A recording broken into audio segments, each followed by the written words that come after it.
Voilà, nous allons mettre en parallèle deux paraboles. Une qui est tirée de l'Évangile et une du lotus de la bonne loi. Nous allons les mettre en parallèle. Parabole de l'Évangile, le fils perdu et retrouvé.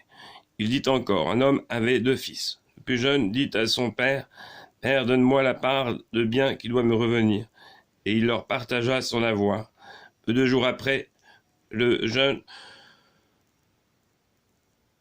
plus jeune réunit tout son avoir et partit pour un pays lointain où il dissipa son bien, en menant une vie de prodigue. Quand il eut tout dépensé, une famine rigoureuse survint en ce pays, et il commença à connaître les privations. Alors il alla se mettre au service d'un des habitants de ce pays, et celui-ci l'envoya dans ses champs garder les cochons. Il eut bien voulu s'emplir le ventre des caroubes que mangeaient les cochons, mais personne ne lui en donnait. Faisant retour sur lui-même, il se dit, « Combien de mercenaires de mon père ont du pain en surabondance, alors que moi, je suis ici à mourir de faim. Je vais m'en aller vers mon père et je lui dirai, « Père, j'ai péché contre le ciel et à ton endroit, je ne suis plus digne d'être regardé comme ton fils. Fais de moi l'un de tes mercenaires. » Et il partit pour aller vers son père. Comme il était encore loin, son père l'aperçut, fut pris de compassion, courut se jeter à son cou et le couvrit de baisers. Son fils lui dit, « Père, j'ai péché contre le ciel et à ton endroit. Je ne suis plus digne d'être regardé comme ton fils. » Et le père dit à ses serviteurs, « Vite, apportez la meilleure robe et l'en revêtez. Mettez-lui un anneau au doigt et des chaussures aux pieds. Amenez le veau gras et tuez-le. Mangeons et festoyons. Car mon fils que voici était mort, et il est revenu à la vie. Il était perdu et il est retrouvé. » Ils se mirent à festoyer. Or, son fils aîné était au champ. Quand à son retour il approcha de la maison, il perçut de la musique et des danses. Appelant un des domestiques, il s'enquit de ce que cela pouvait bien être. L'autre lui dit, « C'est que ton frère est arrivé et ton père a tué le veau gras, parce qu'il l'a recouvré bien portant. » Il se mit alors en colère, et il ne voulut pas entrer. Son père sortit et l'en pria. Il répliqua à son père, « Voilà tant d'années que je suis à ton service sans avoir jamais transgressé un de tes ordres, et moi, tu ne m'as jamais donné un chevreau pour festoyer avec mes amis. Mais quand est revenu ton fils que voilà, lui qui a dévoré ton avoir avec des courtisanes, pour lui tu as fait tuer le veau gras. » Il lui dit, « Mon enfant, toi, tu es constamment avec moi, tout ce qui est à moi est à toi. Il fallait bien festoyer et se réjouir, puisque ton frère que voici était mort, il est revenu à la vie, il était perdu et il est retrouvé. »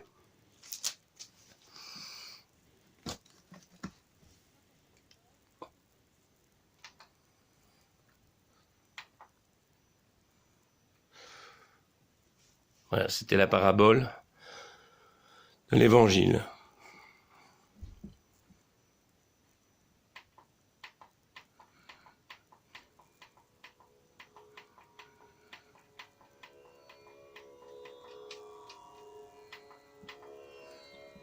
Alors, nous allons mettre en parallèle cette parabole avec la parabole du lotus de la bonne loi, les inclinations chapitre 4. Parabole page 64.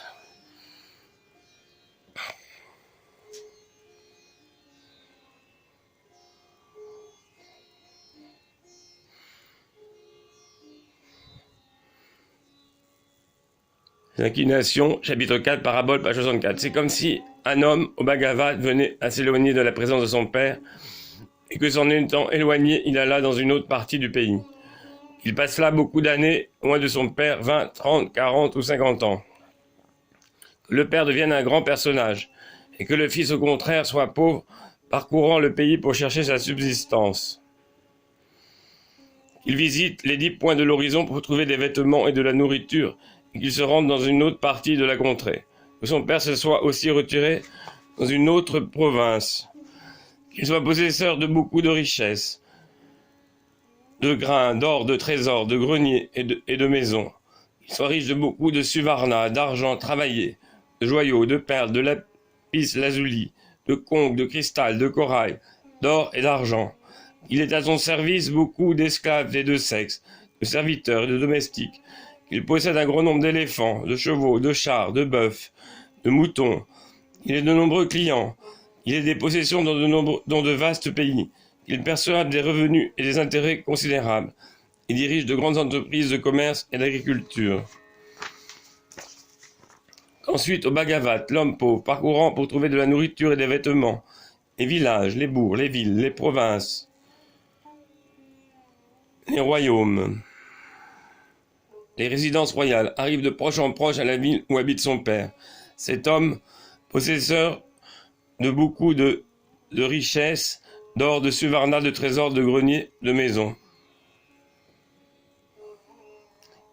Que cependant, au Bhagavat, le père de ce pauvre homme, le possesseur de beaucoup de richesses, etc., comme ci-dessus, il habite dans cette ville, pense sans cesse à ce fils qu'il a perdu depuis 50 ans, et qui, pensant ainsi, il n'en parle à personne, au contraire, il se désole seul en lui-même et qu'il réfléchisse ainsi. Je suis âgé, vieux, cassé, j'ai beaucoup d'or, de suvarna, de richesses, de grains, de trésors, de greniers, de maisons, et je n'ai pas un seul fils. Puisse la mort ne pas me surprendre dans cet état. Toute cette fortune périrait faute de quelqu'un qui en pût jouir. Qu'il se souvienne ainsi de son fils à plusieurs reprises. Ah certes, je serais au comble du bonheur si mon fils pouvait jouir de cette masse de richesses. Ensuite, au Bhagavat, le pauvre homme, cherchant de la nourriture et des vêtements, arrive de proche en proche jusqu'à la maison de l'homme riche, possesseur de beaucoup d'or, etc. Que le père de ce pauvre homme se trouve à la porte de sa maison, entouré d'une foule nombreuse de brahmanes, de kshatriyas, de vaishyas, de soudras, dont il reçoit les hommages, assis sur un grand trône, que soutient un piédestal orné d'or et d'argent. Il soit occupé à des affaires de milliers de cotis de suvarna, éventés par un chasse-mouche, sous un vaste dé dressé sur un terrain jonché de fleurs et de perles, auxquelles sont suspendues des guirlandes de pierreries, entourées en un mot de toute la pompe de l'opulence. Le pauvre homme au Bhagavat voit son propre père assis à la porte de sa maison, au milieu de cet appareil de grandeur, environné d'une foule nombreuse de gens occupés aux affaires d'un maître de maison, et qu'après l'avoir vu, effrayé, alors, agité, troublé, frissonnant, sentant ses poils se hérisser sur tout son corps, hors de lui, il réfléchit ainsi, sans contredit, le personnage que je viens de rencontrer est ou le roi ou le ministre du roi. Je n'ai rien à faire ici, allons-nous-en donc. Là où est le chemin des pauvres, c'est là que j'obtiendrai des vêtements, et de la nourriture sans beaucoup de peine. J'ai tardé assez longtemps, puissais-je ne pas être arrêté ici et mis en prison, ou puissais-je ne pas encourir quelque autre disgrâce. Ensuite le pauvre homme, au Bhagavat, en proie à la crainte produite sur son esprit, par la succession des malheurs qu'il appréhende, s'éloigne en grande hâte, s'enfuit, ne reste pas en ce lieu. En ce moment, l'homme riche, assis à la porte de sa maison sur un trône, reconnaît à la première vue son propre fils, et que l'ayant vu, il soit satisfait, content, ravi, plein de joie, de satisfaction et de plaisir. Et qu'il fasse cette réflexion, chose merveilleuse, le voilà donc trouvé, celui qui doit jouir de cette grande fortune en or, en suvarna, en richesse, en grains, en trésors, en grenier et en maison. J'étais sans cesse occupé à songer à lui. Le voici qu'il arrive de lui-même. Et moi, je suis âgé, vieux, cassé. Je suis cet homme, au Bhagavat, tourmenté par le désir de voir son fils, envoie en ce moment, en cet instant même, à sa poursuite des coureurs rapides. Allez, mes amis, amenez-moi bien vite cet homme. Que ces hommes, partant tous rapidement, atteignent le pauvre.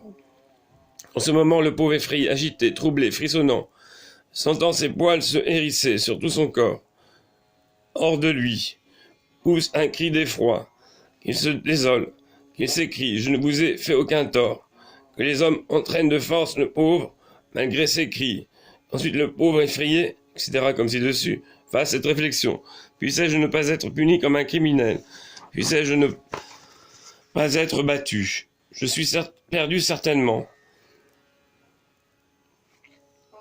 Que se trouvant mal, il tombe par terre privé de connaissance. Que son père soit à ses côtés, et qu'il s'adresse ainsi à ses domestiques. Ne tirez pas ainsi cet homme, et que lui ayant jeté de l'eau froide au visage, il n'en dise pas davantage.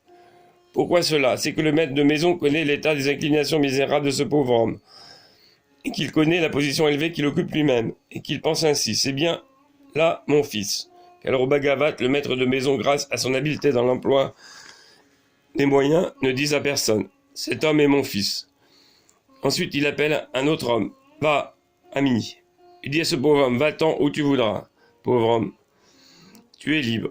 Que l'homme ayant promis d'obéir à son maître se rende à l'endroit où est le pauvre homme, et qu'y étant arrivé, il lui dise, va-t'en où tu voudras, pauvre homme, tu es libre. Qu'ensuite le pauvre homme, entendant cette parole, soit frappé d'étonnement et de surprise. S'étant levé, il quitte cet endroit pour se rendre sur le chemin des pauvres, afin d'y chercher de la nourriture et des vêtements. Ensuite le maître de maison, pour attirer le pauvre, fasse usage d'un moyen adroit. Il emploie pour cela 2 hommes d'une classe inférieure, grossiers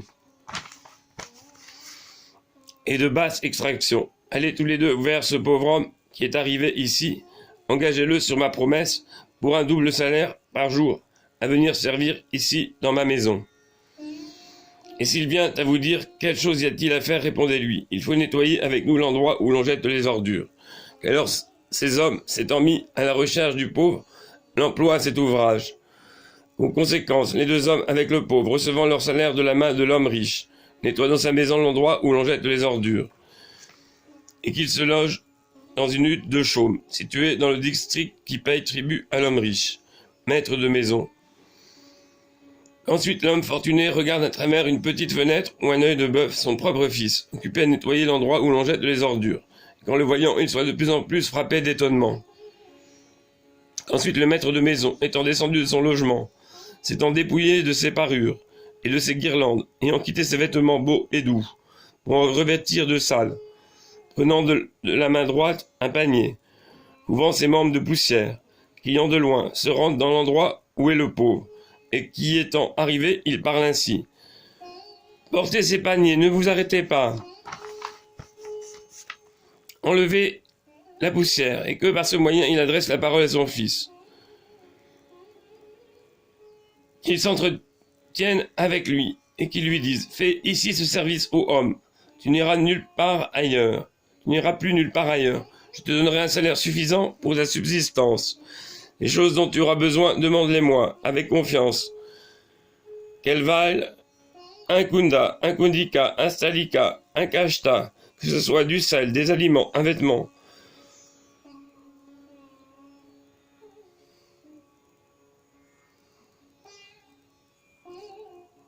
Qu'elle vaille un kunda, un kundika, un stalika, un kashta, que ce soit du sel, des aliments, un vêtement pour le haut du corps. J'ai un vieux vêtement, ô homme, si tu en as besoin, demande-le-moi, je te le donnerai. Tout ce dont tu auras besoin, ici en fait de meubles, je te le donnerai. Sois heureux, ô homme. Regarde-moi comme ton propre père. Pourquoi cela? C'est que je suis vieux et que tu es jeune, et que tu as fait pour moi beaucoup d'ouvrages, en nettoyant l'endroit où l'on jette les ordures, et qu'en faisant ton ouvrage, tu n'as donné aucune preuve de mensonge, de fausseté, de méchanceté, d'orgueil, d'égoïsme, d'ingratitude. Je reconnais absolument en toi, ô homme, aucune des fautes que je remarque dans les autres domestiques qui sont à mon service. Tu es maintenant à mes yeux comme si tu étais mon propre fils chéri. Ensuite au Bhagavat. Le maître de maison appelle ainsi ce pauvre homme, ô mon fils, et que le pauvre homme reconnaisse son père dans le maître de maison, qui est en face de lui. Que de cette manière, au Bhagavat, le maître de maison, altéré du désir de voir son fils, lui fasse nettoyer pendant 20 ans l'endroit où l'on jette les ordures.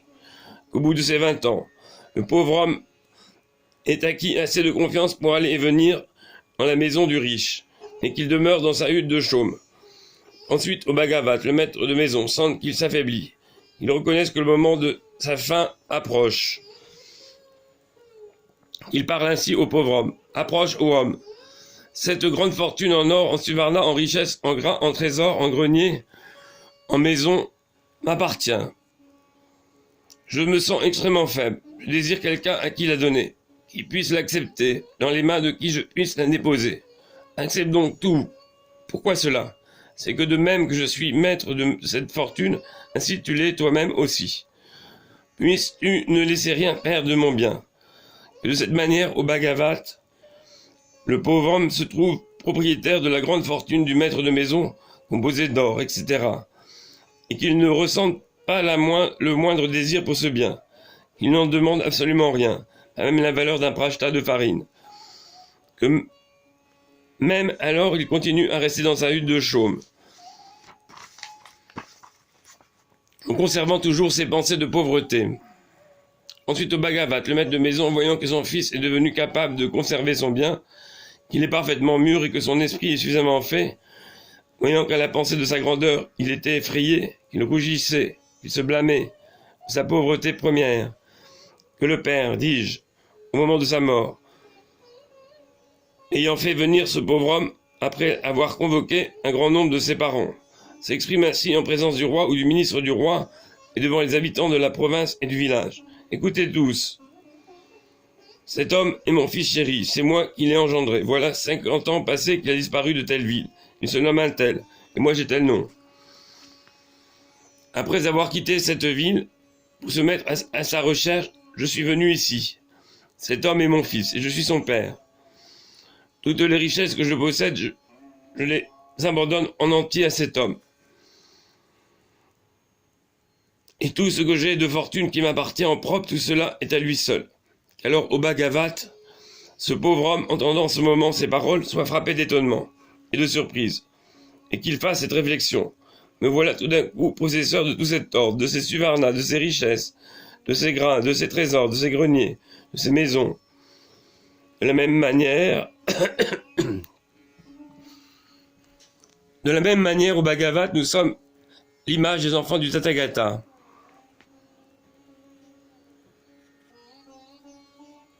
Et le Tathagata parle ainsi. Vous êtes mes enfants, comme disait le maître de maison. Et nous, au Bhagavat, nous avons été tourmentés par les 3 espèces de douleurs. Et quelles sont ces 3 espèces de douleurs? Ce sont la douleur de la souffrance, la douleur du changement, la douleur des conceptions. Et nous nous sommes livrés aux misérables inclinations du monde. C'est pourquoi Bhagavat nous a fait réfléchir à un grand nombre de lois inférieures semblables à l'endroit où l'on jette les ordures. Nous nous sommes appliqués à ces lois. Nous y avons travaillé, nous y sommes exercés, cherchant en quelque sorte au Bhagavat pour salaire de notre journée le seul nirvana. Aussi sommes-nous satisfaits au Bhagavat d'avoir obtenu ce nirvana. Nous faisons cette réflexion. Nous avons acquis beaucoup pour nous être appliqués à ces lois en présence du Tathagata, pour y avoir travaillé, pour nous y être exercés. Et le Tathagata connaît nos misérables inclinations. Cela vient que Bhagavat nous dédaigne. Il ne s'associe pas avec nous. Il ne nous dit pas le trésor de la science du Tathagata. Ce trésor même vous appartiendra aussi. Et grâce à son habileté dans l'emploi des moyens, Bhagavat nous établit les héritiers du trésor de la science du Tathagata. Et nous vivons dans la science du Tathagata. Et nous ne sentons pas au Bhagavat la moindre espérance au sujet de ce bien. Aussi sommes-nous convaincus que c'est déjà beaucoup trop pour nous que nous recevions en présence du Tathagata le nirvana comme salaire de notre journée. Commençant par les Bodhisattvas Mahasattva, par l'explication de la science du Tathagata, nous faisons la noble exposition de la loi. Nous développons la science du Tathagata, nous la montrons, nous la démontrons. Cependant, au Bhagavat, nous sommes sans espérance indifférents pour ce bien. Pourquoi cela? C'est que grâce à l'emploi habile des moyens dont il dispose, le Tathagata connaît nos inclinations. Et nous ne connaissons pas, nous ne savons pas ce qui a été dit ici par Bhagavat, savoir que nous sommes devenus les enfants de Bhagavat. Aussi Bhagavat nous fait-il souvenir qu'il nous a donné l'héritage de la science du Tathagata. Pourquoi cela? Parce que quoi que nous soyons devenus les enfants du Tathagata, nous avons cependant d'un autre côté de misérables inclinations. Si Bhagavat reconnaissait en nous l'énergie de la confiance, il prononcerait pour nous le nom de Bodhisattva. Et nous sommes employés par Bhagavat à un double rôle. Ce que nous sommes en présence des Bodhisattvas, appelés des gens qui ont des inclinations misérables et que sont introduits par nous dans la noble sens de l'état de Bouddha. Et maintenant voilà que Bhagavat vient de parler, qu'il voit en nous l'énergie de la confiance. C'est de cette manière au Bhagavat que nous disons, nous venons tout d'un coup d'obtenir sans l'avoir espéré le joyau de l'omniscience, joyau non désiré, non poursuivi, non recherché, non attendu, non demandé, et cela en tant que fils du Tathagata. Voilà, c'était la parabole des inclinations misérables. J'ai mis en parallèle, voilà.